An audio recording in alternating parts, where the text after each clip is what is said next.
நண்பர்கள் அனைவருக்கும் வணக்கம். இது உங்கள் வேட்டு கல்ச்சர் யூடியூப் சேனல். இன்னைக்கு எங்கே போக போகிறோம்னு பார்த்தீங்கன்னா, சேலம் டிஸ்ட்ரிக்டோட பார்டருக்கும் தருமபுரி டிஸ்ட்ரிக்ட் பார்டர் உள்ள கொப்பையார் வழியாக இருக்கிற கோம்பைக்காடுங்கிற பகுதிக்கு நம்மளாம் என்ன செய்ய போகிறோம்னா, போயிட்டு அங்கேயே மீன் பிடிச்சி பழமையான முறையில் சுட போகிறோம்.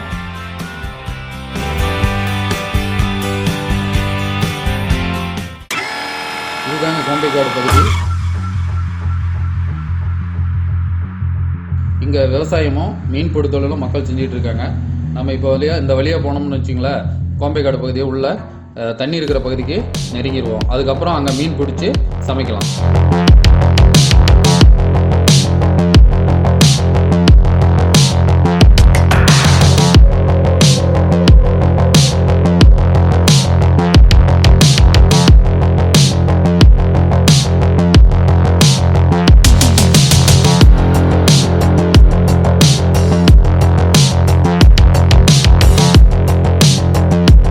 இப்போ நம்ம மீன் பிடிக்கிற பகுதிக்கு போயிட்டு இருக்கிறோம். இந்த இடம் பார்த்தீங்களா, ஒரு குட்டி தீவு மாதிரி ரொம்ப அழகாக இருக்குது. அதாவது கேரளாவில் இருக்கிற பகுதி மாதிரி ஒரு மலையும் மலைக்கு பக்கத்துலேயே ஆறு இருக்கிற மாதிரி தண்ணியோட அருமையாக இருக்குது. இப்போ பார்த்தீங்களா, அருகிலோட பார்த்தீங்களா 2 மீனவர்கள் பாருங்கள் பரிசலில் மீன் பிடிச்சிட்டு இருக்காங்க. பறவை பறக்கிறது அழகாக ஒரு அருமையான லொக்கேஷனுங்க. இந்த மாதிரி லொக்கேஷன்லாம் கண்டிப்பாக சான்ஸே இல்லைங்க.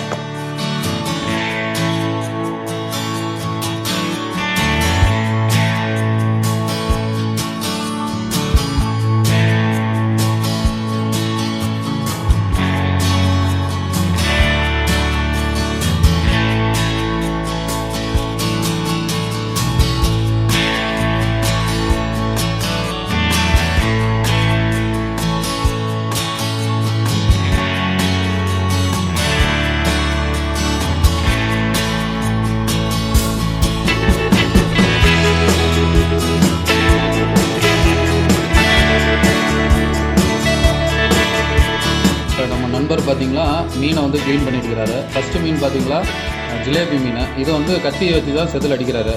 அடுத்த மீன் பார்த்தீங்கன்னா நமக்கு அரஞ்சான். இதை வந்து கத்தியில் வந்து செதில் அடிக்க முடியாதான், அதை வந்து கல்லில் வச்சு தேய்ச்சி க்ளீன் பண்ணுறாரு.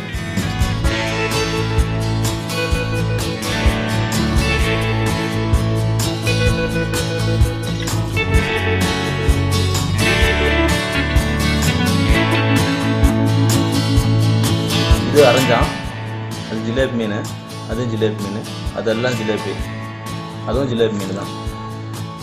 அது எல்லாம் ஜிலேபி. அந்த மீன் ஜிலேபி தான், அது ஜிலேபி. அதுக்கு வாழை மீன், அதுவும் வாழை மீன், அது ஜிலேபி. அது பார்த்தீங்கன்னா அரஞ்சான், அதெல்லாம் அரஞ்சான், அதுவும் அரஞ்சான் தான்.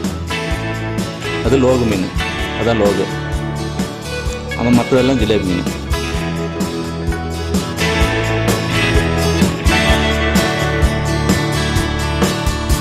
இது வந்து ஹைப்ரிட் ஜிலேபி. இது வந்து 3 கிலோ சைஸ் வரைக்கும் பெருசாகும். நண்பர் சொன்னது போல் இது வந்து ஒரு 1 கிலோவுக்கு மேலே சைஸ் இருக்கும். இது வந்து ஹைப்ரிட் ஜிலேபின்னு சொல்கிறாங்க. இப்போ வந்து ஆற்றுல ஹைப்ரிட் ஜிலேபியும் வளருது.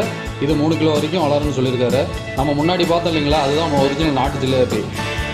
மீன் பிடிச்செல்லாம் க்ளீன் பண்ணி தயார் பண்ணிட்டேங்க சுடுறதுக்கு. இப்போ பார்த்தீங்களா மசாலா அரைக்க போகிறோம். மசாலானா ஒன்றும் கிடையாதுங்க, உப்பு மிளகாய் மட்டும்தான், வேறு எதுவுமே கிடையாது. இந்த முறையில் தான் நம்ம முன்னோர்கள்லாம் முன்னாடி டைரெக்டாக காட்டில் மீனை பிடிச்சி இந்த மாதிரி தான் வெறும் உப்பு மிளகாய் மட்டும் மிக்ஸ் பண்ணி சாப்பிட்டாங்க. இது எப்படி இருக்குதுன்னு டேஸ்ட்டு நம்ம சுட்ட பிறகு சாப்பிட்டு பார்த்துட்டு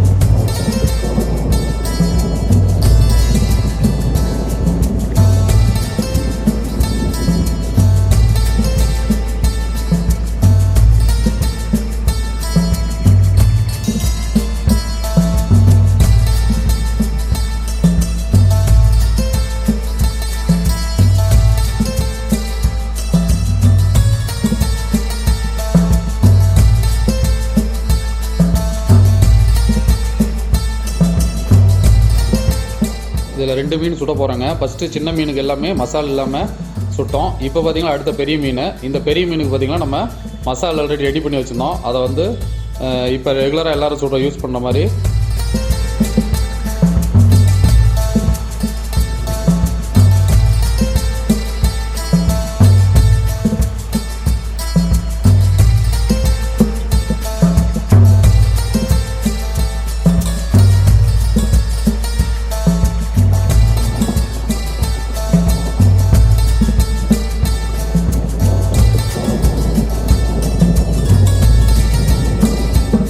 இப்போ 2 மீன் தயாராகிடுச்சிங்க.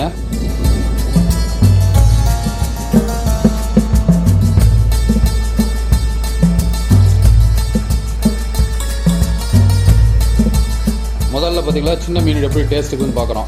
நம்ம ஆல்ரெடி மீன் சுட்டு வச்சுருந்தோம். அதை எடுத்து தனித்தனியாக என்ன பண்ணோம்னா தூளாக சின்ன சின்ன பாட்டை என்ன பண்ணுறோம், சின்ன சின்ன பாட்டை பிச்சு போட்டுட்டு அடுத்தது ஆல்ரெடி ரெடி பண்ணி வச்சுருந்தோம் இல்லைங்களா, மிளகாயும் உப்பு சேர்ந்த கலவை, அதை ரெண்டையும் மிக்ஸ் பண்ணி கொஞ்சம் லெமன் மிக்ஸ் பண்ணி சாப்பிட்டு பார்க்குறோம்.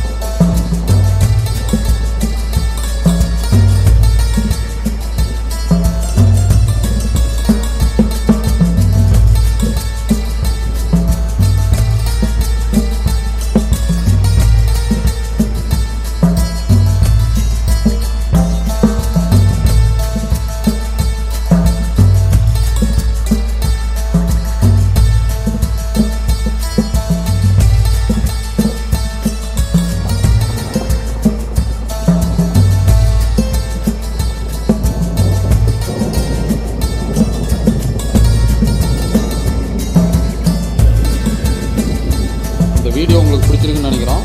உங்கள் நண்பர்களுக்கு ஷேர் பண்ணுங்கள், கமெண்ட் பண்ணுங்கள், கண்டிப்பாக பெல் பட்டனை கிளிக் பண்ணுங்கள்.